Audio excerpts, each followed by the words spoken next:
నమస్తే. Welcome to our channel. Senior journalist Damu Balaji గారు ఉన్నారు. వారితో మాట్లాడదాం. సార్ నమస్తే సార్. బంగ్లాదేశ్ జైలు నుండి 750 మంది ఖైదీలు తప్పించుకుని పారిపోయారన్న న్యూస్ వచ్చింది సార్. అయితే గత కొద్ది రోజులుగా బంగ్లాదేశ్లో చాలా పరిణామాలు ఎదుర్కొంటున్నాయి. సో అసలు ఈ పరిణామాలు ఏంటి? ఎందుకని ఇలా జరుగుతుంది బంగ్లాదేశ్లో? అలాగే ఇది వరల్డ్ వైడ్ కూడా చాలా అందరూ షాక్ అయ్యారు ఈ న్యూస్. అంటే 750 ఖైదీలు తప్పించుకుని వెళ్ళడం అంటే చిన్న విషయం కాదు అని. సో దీని గురించి మీరు ఏమంటారు? బంగ్లాదేశ్ లో జూలై నుంచి అల్లర్లు జరుగుతున్నాయి. దాన్ని మనం అల్లర్లు అంటున్నాం, వాళ్ళు రెవల్యూషన్ అంటున్నారు, విద్యార్థి విప్లవం అని. ఎందుకంటే ప్రధానంగా విద్యార్థులు పాల్గొన్నారు. ఢాకా యూనివర్సిటీ నాయకత్వం వహించింది. ఒక రకంగా విద్యార్థుల తిరుగుబాటు అని కూడా చెప్పుకోవచ్చు. ఎందుకంటే షేక్ హసీనా ప్రభుత్వం, ఆవామీ లీగ్ వాళ్ళ పార్టీ. సో షేక్ హసీనా ప్రభుత్వం గత కొంతకాలం నుంచి అక్కడ తీవ్ర నిర్బంధాన్ని ప్రయోగిస్తుంది. ముఖ్యంగా ప్రత్యర్థుల మీద, ప్రతిపక్ష పార్టీల మీద, విద్యార్థి నాయకుల మీద, పౌర హక్కుల సంఘాల మీద, జర్నలిస్టుల మీద తీవ్ర నిర్బంధాన్ని చేస్తుంది. నేను అనేక పర్సనల్ స్టోరీస్ కూడా వీడియోస్ చూశాను, వాళ్ళు మాట్లాడిన వీడియోస్. దాదాపు 700-800 మంది ఆమె ప్రభుత్వంలో మిస్సింగ్ పర్సన్స్ కిందకి వెళ్ళిపోయారు. అంటే వాళ్ళు ఏమయ్యారో ఎవరికి తెలియదు. అలాగా సడన్ గా ఒకరోజు ఒక అడ్వకేట్ని తీసుకువచ్చి వాళ్ళు పట్టుకుపోతారు మఫ్టీలో ఉన్న పోలీసులు. తర్వాత వాళ్ళకి అక్కడ మిలిటరీ జైల్స్ కొన్ని ఉంటాయన్నమాట. మిలిటరీ హౌస్ ఆఫ్ మిర్రర్స్ అని ఒక ఫేమస్ నోటోరియస్ జైలు ఉంది. దాంట్లో అతన్ని పెట్టారు ఆ లాయర్ని. ఆ లాయర్కి వెలుగు అనేది లేదు. కొన్ని రోజుల పాటు అతను సూర్య వెలుగు కోసం ఆతృతగా ఎదురు కంప్లీట్ చీకటి దీంట్లో పడేసి అప్పుడప్పుడు తీసుకెళ్ళి కొట్టడం, టార్చర్ చేయడం, ఇలాగే 8 ఏళ్ళు ఉండి మొన్ననే బయటకు వచ్చిన లాయర్ మాట్లాడింది నేను చూశాను. అలాగే చాలామంది వీళ్ళు ఈ ప్రభుత్వంలో మిస్సింగ్ పర్సన్స్ కావచ్చు, చంపేసిన సంఘటనలు బోల్డ్ ఉన్నాయి. వాళ్ళని అరెస్టులు చేసి కేసులు పెట్టి జైళ్ళల్లో వేసిన సందర్భాలు ఉన్నాయి.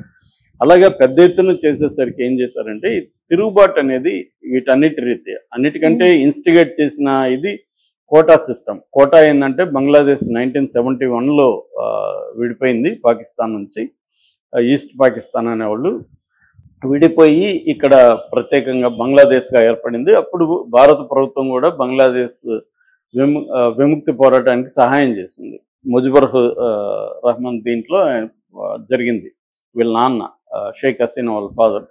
సో ఆ టైంలో అక్కడ పాల్గొన్న వాళ్ళ పిల్లలకి, మనవాళ్ళకి, మనవరాళ్ళకి, వాళ్ళకి ఇంకా కోటా ఇస్తూనే ఉన్నారు అన్ని దీంట్లో. ఆ కోటా వల్ల ఏమవుతుందంటే విద్యార్థులకి ఆల్రెడీ నిరుద్యోగం పెద్ద ఎత్తున ఉంది, విద్యార్థులకి వాటాలు రావట్లేదు. ఈ కోటా పేరుతో హసీనా బంధువులు వీళ్ళకే ఇచ్చేస్తున్నారు. వీళ్ళందరూ ఉద్యమంలో పాల్గొన్నట్టు రికార్డులు క్రియేట్ చేసేసి వాళ్ళకే టాప్ పొజిషన్లో సివిల్ సర్వెంట్స్ అంతా కూడా హసీనా బంధువులతో నింపేసింది. సో దాంతో తీవ్రమైన వ్యతిరేకత వచ్చింది. ఢాకా యూనివర్సిటీ విద్యార్థుల ఆధ్వర్యంలో దేశవ్యాప్తంగా ఒక విప్లవం లాంటిది వచ్చింది. చివరికి ఈమె మీదకి వచ్చేసరికి ఈమె వాళ్ళ సిస్టర్తో కలిసి రహస్యంగా ఒక మిలిటరీ హెలికాప్టర్లో పారిపోయి ఇండియాకి వచ్చింది. ఇండియా ముందు నుంచి మన ఇందిరాగాంధీ పీరియడ్ నుంచి కూడా ఈ షేక్ హసీనా ఫ్యామిలీకి ఫ్రెండ్స్ అనమాట, అవామీ లీగ్కి ఫ్రెండ్స్. సో అందువల్ల ఇందిరాగాంధీ పీరియడ్లో కూడా వీళ్ళు ఇలాగే వచ్చి ఇక్కడ రక్షణ తీసుకున్నారు. వాళ్ళ ఫ్యామిలీని అంతా అప్పుడు చంపేశారు అక్కడ మిలిటరీ నియంతలు. చంపేసినప్పుడు ఈమె వీళ్ళ సిస్టర్ వచ్చి అప్పుడు కూడా ఇందిరాగాంధీ పీరియడ్లో తీసుకున్నారు. ఇప్పుడు కూడా మోడీ ప్రభుత్వం కూడా బంగ్లాదేశ్ లో షేక్ హసీనా ప్రభుత్వంతో చాలా మంచి టర్మ్స్లో ఉన్నారనమాట. అందుకని ఇప్పుడు కూడా వాళ్ళకి మోడీ ప్రభుత్వం ఇచ్చేసింది. ఈ క్రమంలో ఏంటంటే విద్యార్థులు ఉద్యమంలో భాగంగా వాళ్ళు ఏం చేశారంటే విద్యార్థి బృందాలు జైళ్ళ మీద దాడులు చేసి ఈ ఖైదీలంతా విడిపించారు. అలాగా 2200 మందిని వాళ్ళు విడిపించారనమాట. ఢాకా దగ్గర నార్సింగ్ జైలు ఉంది, ఢాకాకు తూర్పున ఉంటుంది. ఈ నార్సింగ్ జైలు మీద దాడి చేశారు. ఫస్ట్ దాడి చేసి మొత్తం ఖైదీలను విడుదల చేశారు. అలాగే కషింపూర్ జైలు అని ఉంటారు. మొత్తంగా 13 సెంట్రల్ జైళ్ళు, 55 డిస్ట్రిక్ట్ జైళ్ళు బంగ్లాదేశ్లో ఉంటాయి.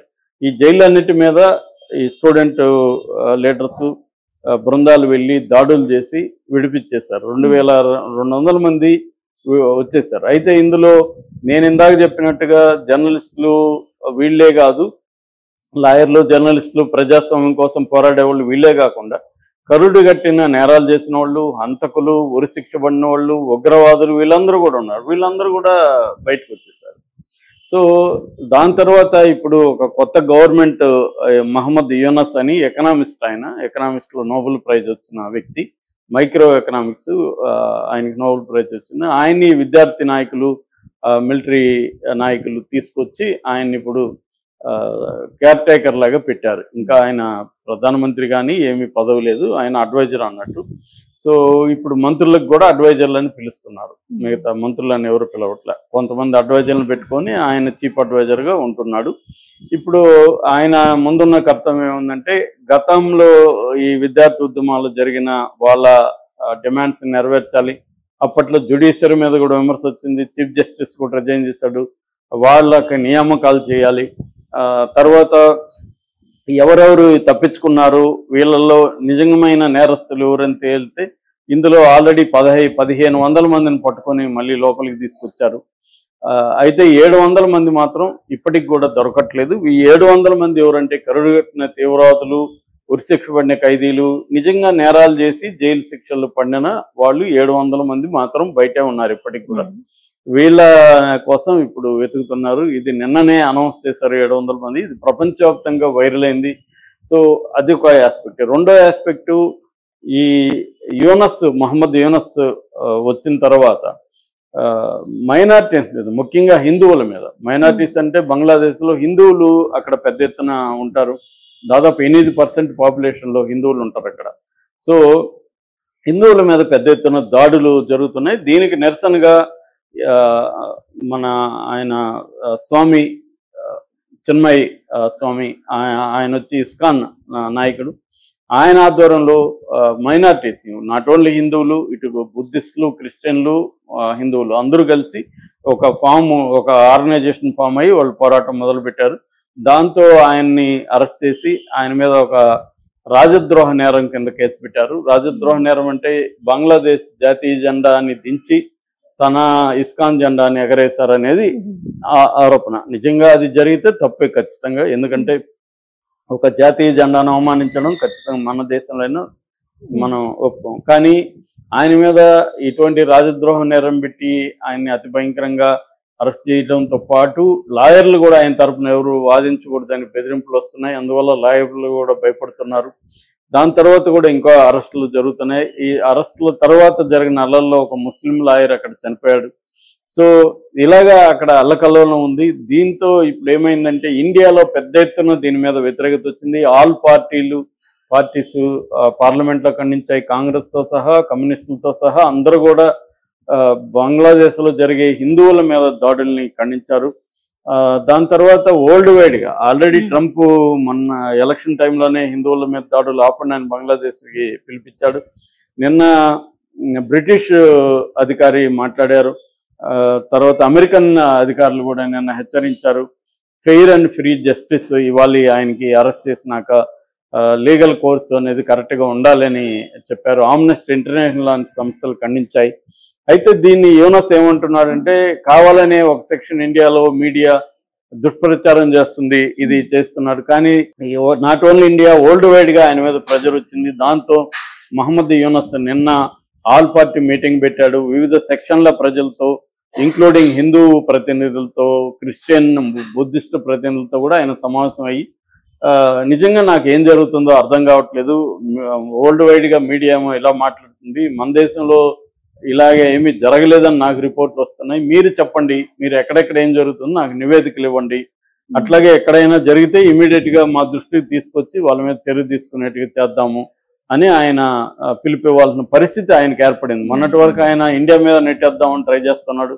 ఇండియాలో మీడియా ఇదని నిన్న కూడా ఇన్ఫర్మేషన్ మినిస్టరు ఆయన మొత్తం ఇండియాలో ఇటు హిందుత్వ శక్తులు ప్లస్ మీడియా, ప్రభుత్వ పాలక వర్గాలు వీళ్ళు దుష్ప్రచారం చేస్తున్నారు. సామాన్య ప్రజలేమో బంగ్లాదేశ్కి మద్దతుగా ఉన్నారని ఆయన ప్రకటించారు. నిజానికి సామాన్య ప్రజలు ఎవరు బంగ్లాదేశ్కి మద్దతుగా లేరు. ఇండియా మొత్తంగా కూడా బంగ్లాదేశ్లో హిందువుల మీద కానీ మిగతా మైనారిటీస్ మీద జరిగే దాడుల్ని అందరూ కూడా ఖండిస్తున్నారు. ఇక్కడ అదే అర్థం చేసుకోకుండా ఆయన మాట్లాడాడు. ఆయనకు వ్యతిరేకత తీవ్రంగా ప్రపంచవ్యాప్తంగా వచ్చేసరికి ఇప్పుడు ఆయన పద్ధతి మార్చుకొని అసలు ఏం జరిగింది అనే వైపుగా వెళ్తున్నారు. అయితే ఇది సరిపోతుందా, ఇది ఓన్లీ కంటి చూపు చర్యనా నిజంగా అనేది చూడాలి. మన ఫారిన్ సెక్రటరీ కూడా వెళ్తున్నాడు బంగ్లాదేశ్, అక్కడ ఫారిన్ సెక్రటరీతో కలవబోతున్నారు. అంటే దౌత్యపరమైన ఇది మోడీ ఓపెన్ చేసి పెట్టారు. మోడీ ప్రభుత్వం యూనస్తో కూడా దౌత్యపరంగా సంబంధాలని కొనసాగించడానికి రెడీగా ఉంది. వాళ్ళకి కూడా తప్పదు, వాళ్ళు కూడా చేయాలి. ఒక ఇండియా లాంటి పెద్ద దేశంతో పక్క దేశంతో వాళ్ళు విరోధం పెట్టుకునే స్థాయిలో బంగ్లాదేశ్ కూడా లేదు. ఎందుకంటే వాళ్ళకి మనకు బార్డర్ కూడా 4000 కిలోమీటర్లు ఎంతో బార్డర్ కూడా ఉంది. సో అనేక ఇష్యూస్ మన దేశంతో వాళ్ళకి లింక్ ఉంది. ఈ టైంలో వాళ్ళు కూడా పెట్టుకునేంత పరిస్థితి లేదు. ఖచ్చితంగా దౌత్యపరంగా సంబంధాలు మెరుగుపడాల్సిన అవసరం అయితే ఉంది.